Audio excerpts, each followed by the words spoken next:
आपका जन्म होता है 11 मार्च 1977 को। हाँ जी। और आप परिवार के लिए इतने लकी थे कि 2 महीने बाद हाँ, चौधरी देवीलाल जी सीएम बन जाते हैं। स्कूल खुला और पहला दाखिला पहला आपका, दाखिला। और आज वो स्कूल बुलंदियों पे है। बुलंदियों पे है वाकई में। दोनों के लिए आप लकी रहे। लकी मुझे। इंग्लिश बड़ी उनकी माहिर थी, और चौधरी देवीलाल के लिए सारे पत्र व्यवहार वो करते थे। हाँ, जी।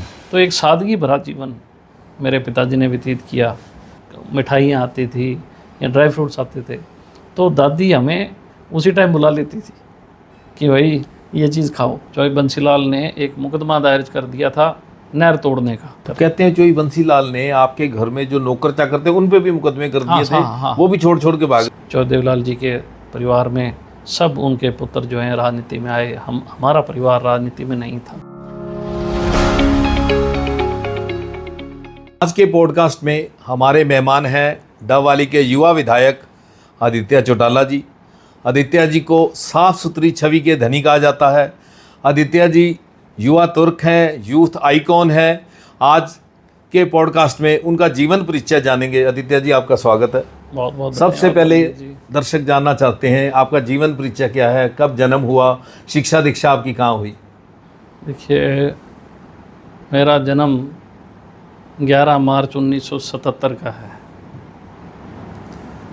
और मेरी प्रारंभिक शिक्षा जो है वो सिरसा शहर में जो हमारा मकान था, जो अभी भी जिस मकान में चौधरी रणजीत सिंह रह रहे हैं उसके बिल्कुल साथ ही एक मकान था, उसमें एक school Satluj public school Sirsa.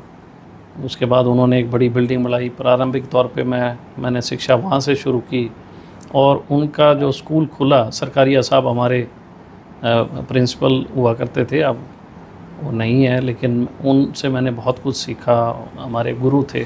पहला एडमिशन जो है उनका स्कूल खुला तो सबसे पहला एडमिशन मेरा ही था।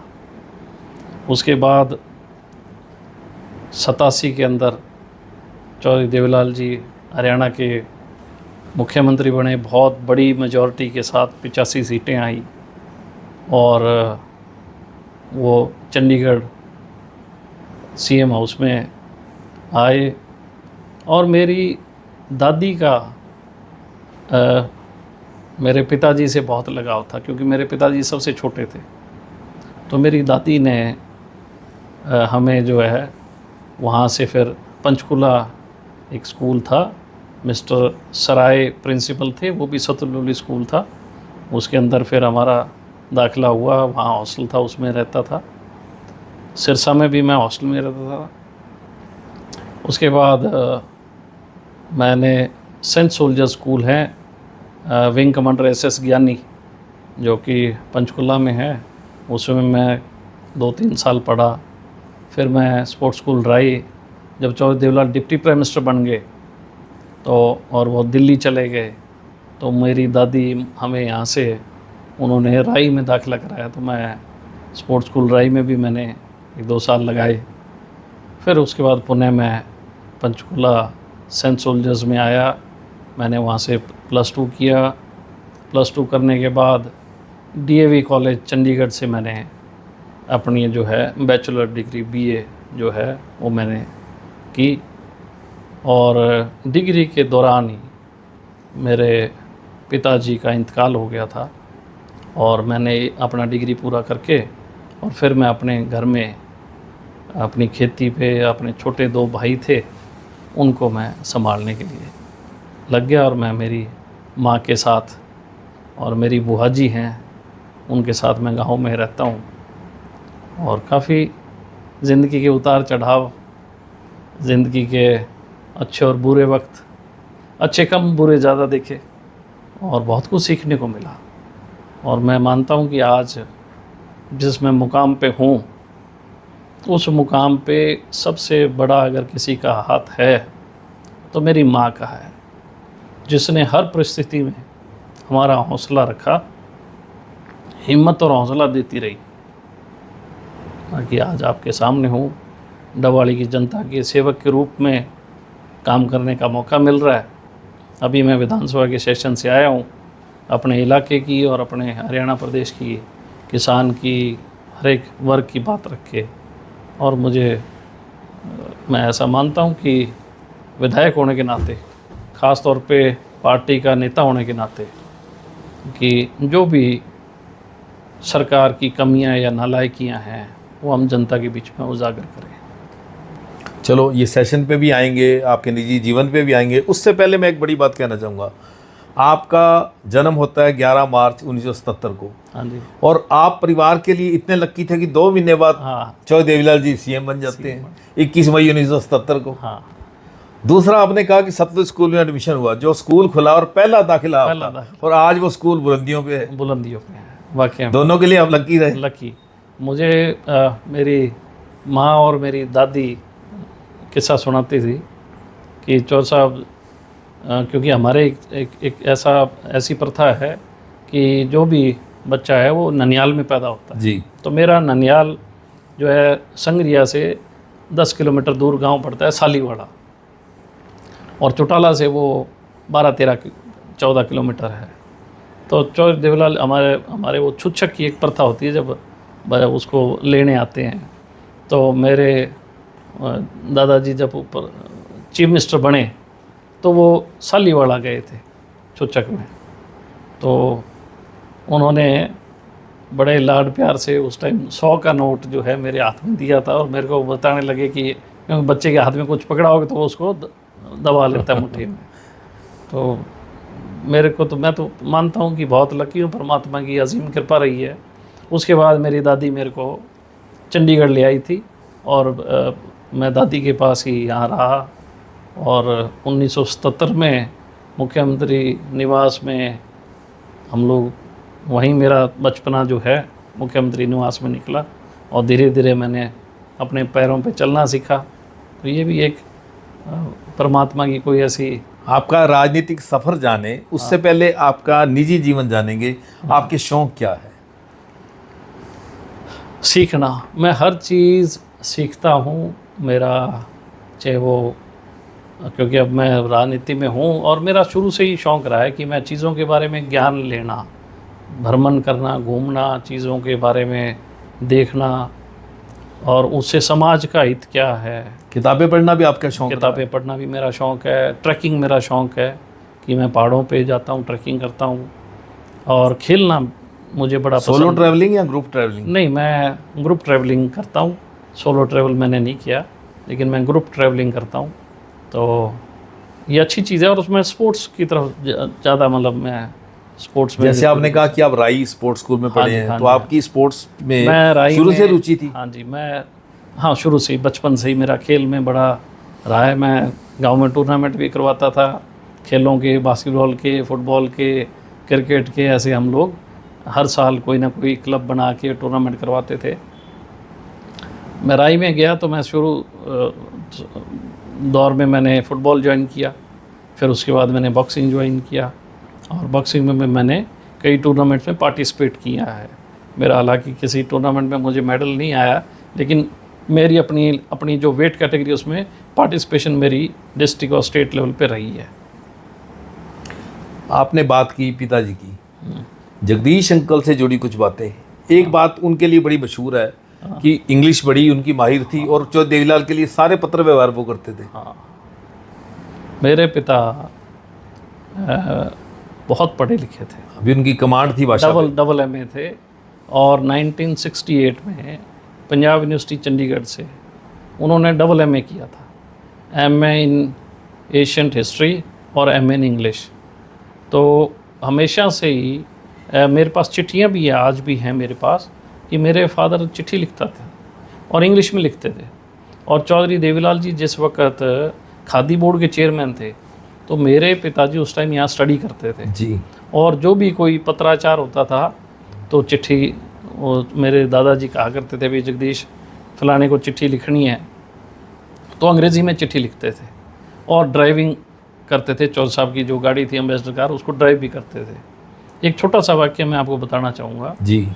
मैं किसी के रेफरेंस से, एक अधिकारी थे आपके सीनियर टाउन प्लानर मिस्टर शायद खन्ना या खुराना जी थे, उनका रेजिडेंस पंचकुला में है, सेक्टर 16 में कॉर्नर हाउस पे। किसी के रेफरेंस से मैं उनसे मिलने चला गया किसी काम के ज़रिए। तो जब मैं उनके ड्राइंग रूम में बैठा तो उन्होंने मुझसे पूछा कि आप कहाँ से हैं, तो मैंने उन्हें बताया कि मैं चौटाला गांव से हूँ। तो जब मैंने वो अपना रेफरेंस उनको दिया तो बिल्कुल उनके ड्राइंग रूम के साथ वाले रूम में से एक बुज़ुर्ग आए, वो वॉकर लेके। तो उन्होंने मुझसे पूछा कि आप चौटाला से हो? मैंने कहा हाँ जी। किस परिवार से? तो मैंने कहा जी मैं चौधरी देवीलाल जी का ग्रैंडसन हूँ। किन के बेटे हो? मैंने कहा जी मैं जगदीश जी का बेटा हूँ। तो बोले भी मैं तेरे पिताजी का हॉस्टल वार्डन, और तेरे पिताजी चौधरी रणजीत सिंह ये सब लोग मेरे हॉस्टल में थे, जनरल हॉस्टल चंडीगढ़ में, जब वो यहाँ पढ़ते थे। तो फिर उन्होंने मुझे एक किस्सा बताया। उन्होंने कहा कि आपके वहाँ कोई नहर है और आपके राजस्थान के नाम। मैंने कहा हाँ है जी। क्या वो जब कोई उसकी प्लानिंग चल रही थी तो मेरे से चौधरी देवीलाल ने एक चिट्ठी लिखवाई थी, और वो नेहरू जी को अंग्रेज़ी में चिट्ठी जो है वो पढ़ना पसंद करते थे। तो चौधरी साहब ने वो चिट्ठी जो है उसकी लिए उनसे लिखवाई। तो मुझे मतलब ये आपने बात छेड़ी कि वो पढ़े लिखे थे, चिट्ठियाँ लिखने का शौक़ था, तो मुझे ये किस्सा आया तो मैंने सोचा कि मैं आपसे भी शेयर करूँ। मेरे जो फादर थे वो कभी राजनीति में नहीं रहे, और उनका वो अपनी ज़िंदगी में अपने कामों से बड़े संतुष्ट और मस्त से आदमी थे, और वो आम लोगों में रहना बड़ा पसंद करते थे। मेरे गांव में भी आज मेरे जितने बुज़ुर्ग हैं उन सब के साथ बैठना, चटाई पे बैठना, ताश खेलना, और लोगों के साथ एक आम व्यक्ति की तरह रहना जी। तो एक सादगी भरा जीवन मेरे पिताजी ने व्यतीत किया। और एक कार लेके आए मेरे पिताजी, निशान सन्नी, बड़ी इम्पोर्टेड जापानी कार थी। तो गांव में जिस किसी के बच्चे की शादी होती थी तो मेरे फादर साहब को कहते थे भाई मेरे बेटे की शादी है या और बारात में गाड़ी लेके चलनी है, कार। उस टाइम गांव में जीपें होती थी, कार एक आधी। तो मेरे पिताजी खुद ड्राइव करके और उनकी बारात लेके उस लड़के को लेके जाया करते। तो ऐसा मतलब एक सादगी भरा जीवन मेरे पिता ने जिया है। आपने कहा मेरा दादी जी से बहुत प्रेम था। हाँ। दिल्ली गई तो दिल्ली ले गए, चंडीगढ़ आए तो चंडीगढ़ ले आए। चौधरी देवीलाल जी से भी आपका प्रेम था? हाँ। तो उनसे जुड़ा कोई किस्सा? मैं दादी जी की बात बताता हूँ कि चौधरी साहब जब चीफ मिनिस्टर थे या डिप्टी प्राइम मिनिस्टर थे, तो जब भी कोई उपहार आते थे, मिठाइयाँ आती थी या ड्राई फ्रूट्स आते थे, तो दादी हमें उसी टाइम बुला लेती थी कि भाई ये चीज़ खाओ। तो इतना उसको स्नेह लगाव था कि हम नीचे खेलते थे, बुला लेते थे, और वो जेब में काजू डाल देने भी, बादाम भी, ये खाया करो। तो बहुत स्नेह, दादी का प्यार, और ख़ास तौर पे चौधरी साहब को भी हमेशा इस बात का वो रहता था कि जगदीश के बच्चे छोटे हैं और इनका लाड प्यार ख्याल रखना है। तो दादी और दादा जो हैं उन्होंने हमेशा ही एक खास विशेष प्यार स्नेह उन्होंने मुझे हमेशा दिया है। चौधरी साहब के तो बहुत किस्से हैं। जगदीश अंकल के जाने के बाद एक वक्त ऐसा भी आया जब चौधरी देवीलाल जी, चौटाला साहब, परिवार के लोग इमरजेंसी में भी अंदर थे। हाँ। उस समय क्या चौधरी रणजीत सिंह ने सारे परिवार का पालन पोषण किया? देखिए, मेरा जन्म इमरजेंसी के बाद का है। 77 का इमरजेंसी 75 में लगी थी। मुझे इतना मेरे फादर ने बताया था कि मेरे फादर उस टाइम इमरजेंसी के दौर में कहीं क्योंकि उस टाइम को जल्द से नहीं होते थे, छोटी छोटी सभाओं में आप खड़े होकर बोलते थे, तो मेरे फादर भी कहीं इस बात को प्रचारित करते थे कि ये जो दौर चल रहा है, काला दौर बोलते थे उसको, जिसमें कानून नाम की चीज़ नहीं है, जिसको पकड़ो उसको अंदर कर दो, मतलब प्रजातंत्र का हनन करना, और एक डिक्टेटरशिप रूल चल रहा है। और मेरे फादर को और चौटाला साहब को गिरफ़्तार कर लिया गया था, और मेरे फादर और चौटाला साहब जो है हिसार जेल में रहे। तो मेरी माँ ही बताया करती कि भाई अच्छा, एक उस दौरान हमारे चौटाला साहब पे और मेरे फादर पे चौधरी बंसीलाल ने एक मुकदमा दायर कर दिया था नहर तोड़ने का, कि इन्होंने नहर तोड़ के मतलब जो है वो खेतों में पानी लगाने के लिए भी इन्होंने अपनी नहर तोड़ी है, झूठा मुकदमा। उस मुकदमे की पेशी जो है वो चौटाला साहब और मेरे पिताजी दोनों पेशी पे डवाली आया करते कोर्ट, यहाँ पेशी होती थी। तो मेरी मदर बताती है कि वो डवाली जाते थे उनसे मिलने की, क्योंकि हिसार तो उस टाइम साधन भी नहीं होते थे, और जेल जो है वो तो वैसे ही आदमी सुन ले नाम तो ही रूह कांप जाती है जेल से। तो काफ़ी मुश्किल कठिन दौर उस दौरान जो है परिवार ने भी देखा, काफ़ी कठिन दौर हमारी घर की महिलाओं ने भी देखा, क्योंकि सब लोग, ज़्यादातर लोग जेल में थे। चौर साहब 19 महीने की जेल में थे, और चौधरी रंजीत सिंह परिवार को संभाल ही रहे थे उस टाइम, ध्यान कर। कहते हैं चोई बंसीलाल ने आपके घर में जो नौकर चाकर थे उन पे भी मुकदमे कर दिए थे। हाँ। वो भी छोड़ छोड़ के भाग रहे थे। सब मैं बता रहा हूँ कि एक ऐसा दौर था इमरजेंसी का कि चिड़ी भी पर नहीं मारती थी।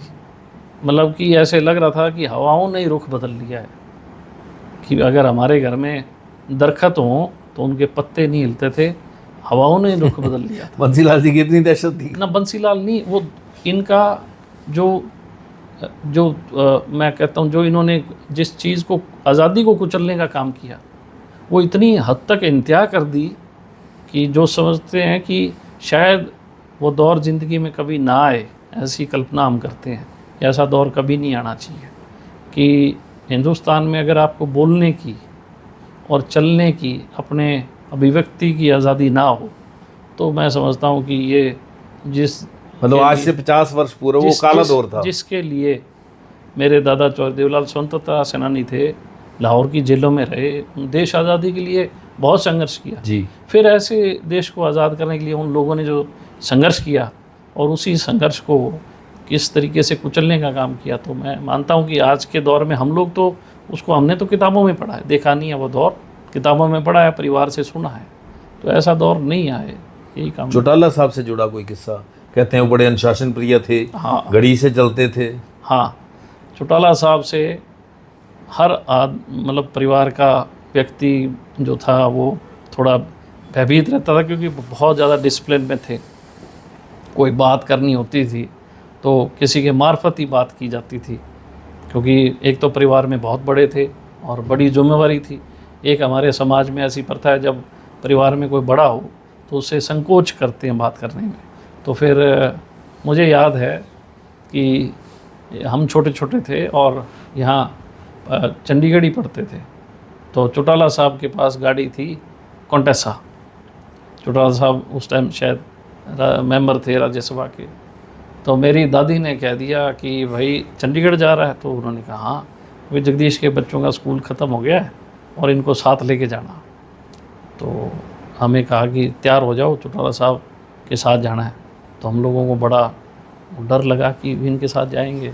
तो मैं और मेरा भाई, हमने अपना गाड़ी में बैठे और हमारा जो ट्रंक था, क्योंकि हॉस्टल में ट्रंक रखते थे, वो गाड़ी के डिग्गी में डाल दिया और चौटाला साहब के साथ बैठ के और कॉन्टेसा गाड़ी में। और चौटाला साहब 2 दिन पेहवा में रुके, हम लोगों को रेस्ट हाउस में छोड़ा, और वो पेहवा में पार्टी के प्रोग्राम्स में, तो हम लोगों को ये लगा, हम बच्चे थे, हमें तो खुशी थी कि हम स्कूल जल्दी नहीं जा रहे, कि 2 दिन हम लोगों ने और निकाल दिए। तो हम लोग दोनों बहुत राज़ी। तो मैं मानता हूँ कि लोगों को ऐसा लगता होगा परिवार के, हमें तो कभी नहीं लगा। हमें तो लगा कि आगे से कभी मौका मिले तो इन्हीं के साथ जाएंगे, तो 3-4 दिन स्कूल की छुट्टी हो जाएगी। तो ये रहा। एक मैंने जो सीखी उनसे चीज़, देखो आपने ज़िंदगी में कामयाब होना है तो आपको बहुत सी ऐसी चीज़ें हैं जो आपको कामयाबी का तरीका या कामयाबी के पॉइंट सिखाती है, भी आप किस तरीके से कामयाब हो गए। मैं पंचकूला के सेंट सोलर स्कूल में हॉस्टल में रहता था, तो पंचकूला चौधरी भजन लाल जी की सरकार थी और पंचकूला सीट जो है उसका उपचुनाव था, और चौधरी भजन लाल जी ने अपने बेटे को लॉन्च किया पार्टी में, चंद्रमोहन, फर्स्ट टाइम। तो वहाँ पे चौटाला साहब ने, एक निर्दलीय कैंडिडेट थे प्रदीप चौधरी, उसकी इमदाद की, उसको सपोर्ट किया, क्योंकि जब सत्ता होती है तो सत्ता अपने सामने किसी को ठहरने नहीं देती। तो ऐसा रवैया उनका था कि कोई भी मेरे बेटे के ख़िलाफ़ कोई पार्टी नुमाइंदा ना करे, क्योंकि आपने किसी को चुनाव लड़ाना तो लोकल उसी इलाके का आदमी चुनाव लड़ेगा। तो क्या शहरी, सारा शहरी क्षेत्र था पंचकुला, आज भी विधानसभा है, शहरी विधानसभा है। तो उस टाइम चौटाला साहब का जो प्रचार करने का तरीका था, जिस तरीके से उन्होंने उस पूरे चुनाव में जो एक एनर्जेटिक तरीके से और सरकार के खिलाफ जो प्रचार किया, मैं तो उनके जलसे देखने जाया करता था। हॉस्टल स्कूल की दीवार फांद के, मतलब बंक मार के हॉस्टल से गैर हाजिर होके और जलसे सुनता था। मेरे साथ हॉस्टल में 3-4 लड़के थे मेरे दोस्त, तो उनको यकीन नहीं था कि भाई मैं उनका चौटाला साहब का भतीजा हूँ, चौधरी देवीलाल का। तो उन्होंने एक दिन कहा कि तू सच्ची है तो अपना चल तेरे ताऊ से मिलवा। तो मुझे बड़ा डर लग रहा था कि अगर मैं स्टेज पे गया और ताऊ जी ने पूछ लिया कि तू स्कूल से कैसे आ गया, तो मेरे को डांट मारेंगे। अब मेरे पास मेरे जो दोस्त हैं उनका दबाव भी था। तो पंचकुला के लेबर चौक है सेक्टर 16 का जी, वहाँ पे उनका जलसा था शाम को कोई 5 बजे। तो हम लोग स्कूल की हॉस्टल से निकले, स्कूल की दीवार कूद के, और लेबर चौक पे जब जलसा था तो वहाँ चले गए। चौटाला साहब आए, काफ़ी बड़ी भीड़ थी और वो स्टेज पे बैठे। तो मैं अपने दोस्तों को स्टेज पे लेके गया, मैंने उनको पैरों के हाथ लगा के राम राम किया। उन्होंने कहा तुम कब आया? मैं कहा जी मैं अभी आया हूँ। तो यहाँ कैसे? मैं कहा जी मेरे दोस्त और ये आपका जलसा देखने आए हैं। तो बड़े खुश हो गए कि बैठ जाओ, मेरा जलसा ख़त्म हो जाए फिर चले जाना, अभी बहुत ज़्यादा भीड़ है, तो अभी जाओगे तो तुम छोटे बच्चे हो, कोई दिक्कत आएगी। तो उन्होंने स्टेज पे एक तरफ हमें बिठा दिया और मैंने वो जलसा देखा। इत्फाकियन तौर पे उसी स्कूल में हमारा पोलिंग बूथ बना। उस पोलिंग बूथ पे चौटाला साहब स्कूटर पे उस दिन घूम रहे थे। बजाज का प्रिया स्कूटर था और उसका जो है लाइट ब्लू कलर का, और उस पूरे स्कूटर पे उन्होंने पंचकूला के हर पोलिंग बूथ का वो दौरा कर रहे थे कि कहीं सरकार के दबाव में कहीं बूथ कैप्चरिंग या बोगस पोलिंग तो नहीं हो रही। तो ये जो चीज़ें थी वो मुझे मेरे जहन में हमेशा रहेगी कि किस तरीके से वो जो लड़ाई है उसको अंतिम तक जो लड़ने का मादा उनमें था। और वो एक मैं मानता हूँ मेरे लिए एक प्रेरणा की चीज़ थी। और मैं हमेशा ही जो संघर्ष है, जिसको बोलते हैं फाइटर स्पिरिट, तो वो मैं चौटाला साहब को मानता हूँ। और मैं उनका इस बात के लिए मतलब मैं उनको एज ए मेंटर ट्रीट करता हूँ। आपका राजनीति में रोल मॉडल कौन है? देखिए, 2 चीज़ें हैं, 2 शख्सियतें। चौधरी देवीलाल का उदारपन, उनका बात करने का लहजा, उनका हर व्यक्ति से एक पारिवारिक जुड़ाव, लगता ही नहीं था किसी को कि चौधरी देवीलाल कोई ऐसी शख्सियत है कि वो उनसे दूर है। तो मैंने हमेशा ही उनको जहन में रखा, उस चीज़ को फॉलो करने की कोशिश की कि हमारे आज के दौर में हमारा हर एक से संवाद होना चाहिए, हर परिवार से। क्योंकि जो लोकदल है वो लोकदल नहीं, एक परिवार का दल है जिसमें हमारा उनसे एक पीढ़ियों का नाता है। हर गांव के हर सदस्य से एक ऐसा संबंध है जो एक परिवार का ताना बाना के संबंध होता है, उस तरीके का। और चौटाला साहब का संघर्ष, ये दोनों चीज़ें मैं हमेशा अपनी जहन में रख के चलता हूँ। मैं ये आज आपको केवल इसलिए नहीं बता रहा, अगर मैं कहीं पे भी ज़िंदगी में था तो मेरा जो सक्सेस का और मेरे जो मैं मेंटोर मानता था कि अगर मेहनत करो तो ओम प्रकाश चौटाला साहब जितनी मेहनत करो, और आप में शालीनता हो तो चौधरी देवीलाल जैसी, आप में उदारता हो तो चौधरी देवीलाल जैसी।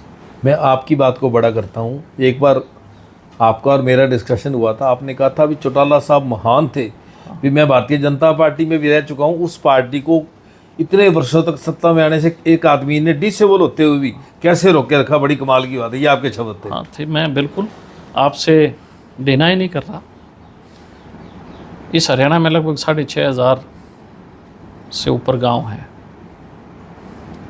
हर 6 महीने में चौटाला साहब का उस गांव में दौरा लग ही जाता था जी।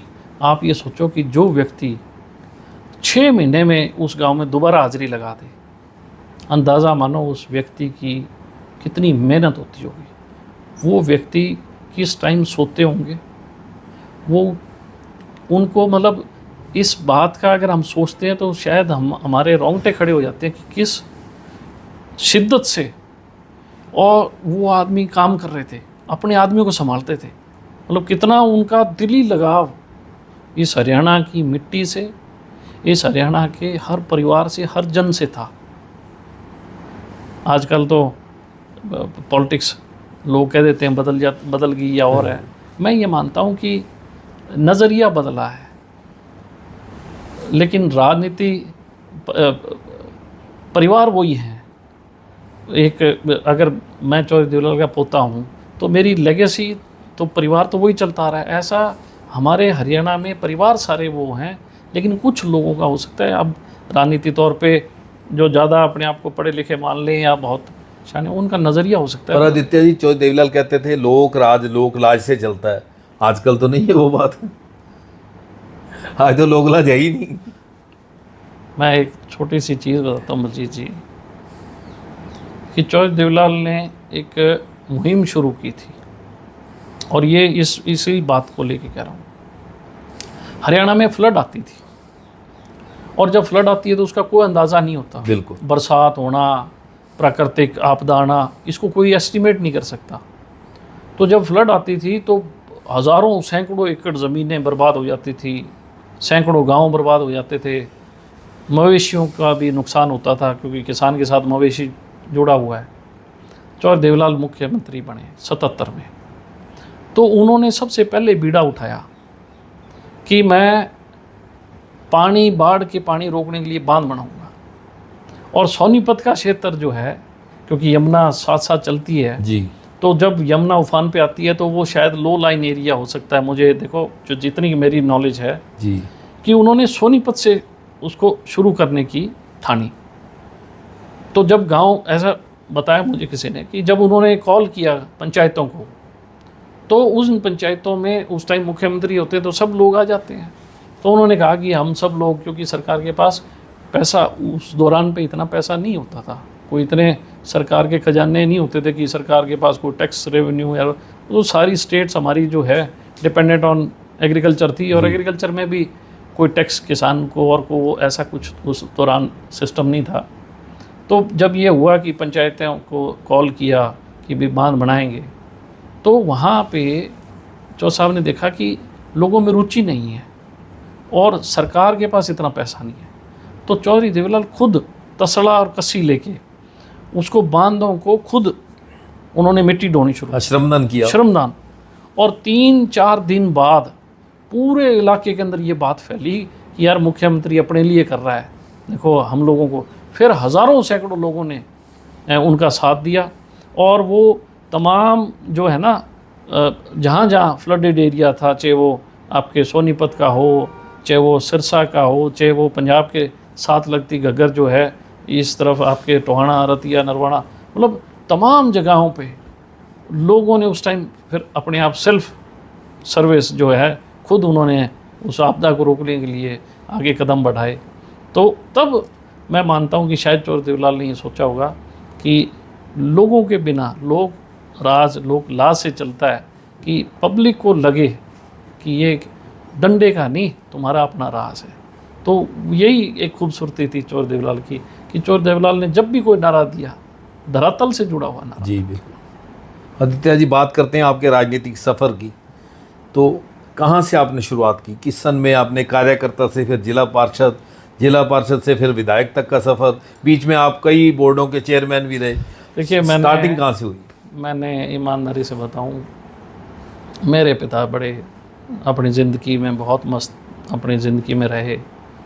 तो कई दफ़ा मेरी माँ जिक्र कर लेती थी कि हमें राजनीति में आना चाहिए। चौधरी देवलाल जी के परिवार में सब उनके पुत्र जो हैं राजनीति में आए, हमारा परिवार राजनीति में नहीं था। जी बिल्कुल। तो मेरे पिताजी का देहांत 19 अगस्त 1999 में हो गया। चौटाला साहब की सरकार जो है मई में 99 में बन गई, बंसीलाल जी की सरकार टूट के। 2.5 महीने बाद मेरे पिताजी गुजर गए थे। मैं उस टाइम 20-21 साल का था। और 1 साल बाद, क्योंकि पिताजी के गुजरने के बाद मैं चौधरी साहब के पास ही रहता था। चौधरी साहब के हमेशा हम उनके वो तख्त पे सोते थे, मैं सोफ़े पे सोता था। उसी ड्राइंग रूम में उनके लिए तख्त बनाया था ताकि वो, क्योंकि उनका थोड़ा कद काठी लंबी थी और उनके आखिर के दिनों में उनके थोड़े से पैरों में खड़ा होने में और में तकलीफ़ रहती थी, तो एक ऊंचा तख्त बना रखा था। और पास इसलिए सोता था कि 5 बजे उनको अखबार पढ़ने की हर रोज़ की आदत थी। नहा धो के वो अखबार पढ़ते थे, तो मैं उठा लेते थे, छोरा उठ जा, तो मैं उठ जाता था। फिर फ्रेश वगैरह होते थे, नहा धो के फिर मैं न्यूज़पेपर रीड करता था। तो ये 1 साल बाद चौधरी साहब का भी देहांत हो गया था। और मेरे मन में हमेशा से ही बात रहती थी कि मैं भी राजनीति क्षेत्र में, हमारे परिवार की तरफ से भी कोई एक आधा व्यक्ति राजनीति में आए। मैंने तैयारी शुरू की सालावास विधानसभा से, उस टाइम ननिहाल से ना, सालावास, अच्छा, जो साउथ हरियाणा, जो अभी कोसली है। तो सालावास विधानसभा क्षेत्र के अंदर मुझे मौका मिला तैयारी करने का। और वो भी मौका मिला कि चौधरी देवलाल जी ने 1995 और 96 लोकसभा जब चुनाव 13 महीने की सरकार के बाद दोबारा चुनाव होता है, उन दोनों चुनावों में मुझे सालावास विधानसभा में चौधरी साहब के लिए कैंपेन करने का मौका मिला। तो सालावास में कैंपेन करते करते मेरा अच्छा संपर्क लोगों से बन गया था और मैंने वो संपर्क निरंतर जारी रखा। चुनाव के बाद चाहे वो परिणाम हमारे पक्ष में नहीं आए, चौधरी साहब चुनाव हार गए, दूसरा चुनाव हुआ 13 महीने बाद, वो भी चुनाव बहुत थोड़े से 383 वोटों से हार गए, लेकिन मैं लोगों से वहाँ पे जुड़ाव मेरा निरंतर रहा। और जब उनसे एक पारिवारिक तरीके से आना जाना, अच्छे और बुरे वक्त में शादी कान मुकान, तो मैं वहाँ जाया करता। फिर मेरे कई दोस्तों ने बोला कि आप यहीं से तैयारी को। मैंने उनके कहने से सालावास विधानसभा क्षेत्र की तैयारी की।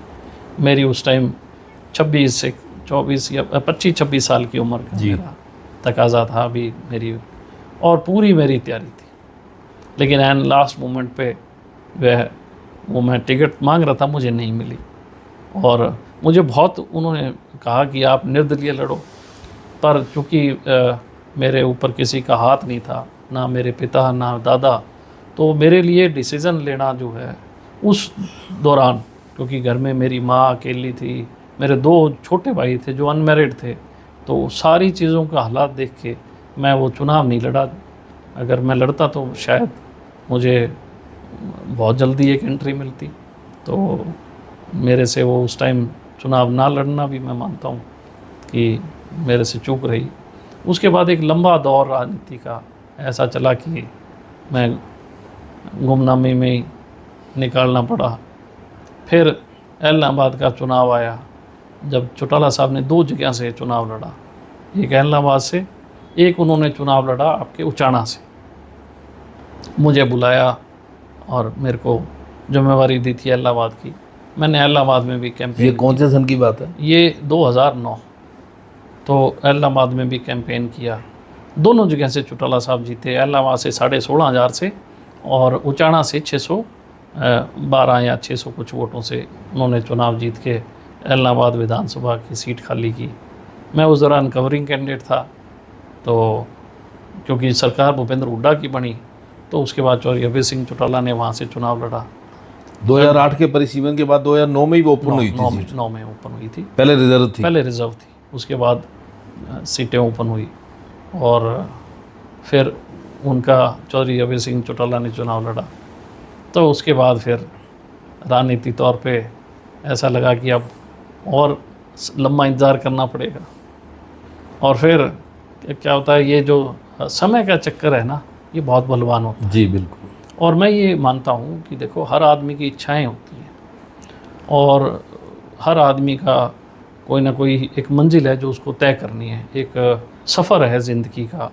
अगर कोई आदमी डॉक्टर है तो उसका बच्चा भी डॉक्टरी करता है, वो भी एक सफ़र तय करता है कि उसको MBBS बनना है। उसके पिताजी के उसमें अगर कोई वकील है तो उसका बेटा भी वकालत करने के लिए वो सफ़र मंजिल तय करता है। तो मैंने मेरा राजनीतिक तौर पे एक सफ़र तय किया और मैं बीजेपी में गया और मैंने बीजेपी ज्वाइन की इलेक्शन से पहले। कई लोग चुनाव के बाद सोचते हैं 2014 से सत्ता आने पे लोग ज्वाइन करते हैं, लेकिन मेरा ऐसा नहीं था। मैं उसमें गया, मैंने सत्ता किसी को इल्म नहीं था तो मैं उसमें ज्वाइन की। फिर मैंने ज़िला परिषद का चुनाव लड़ा, मैं ज़िला परिषद बना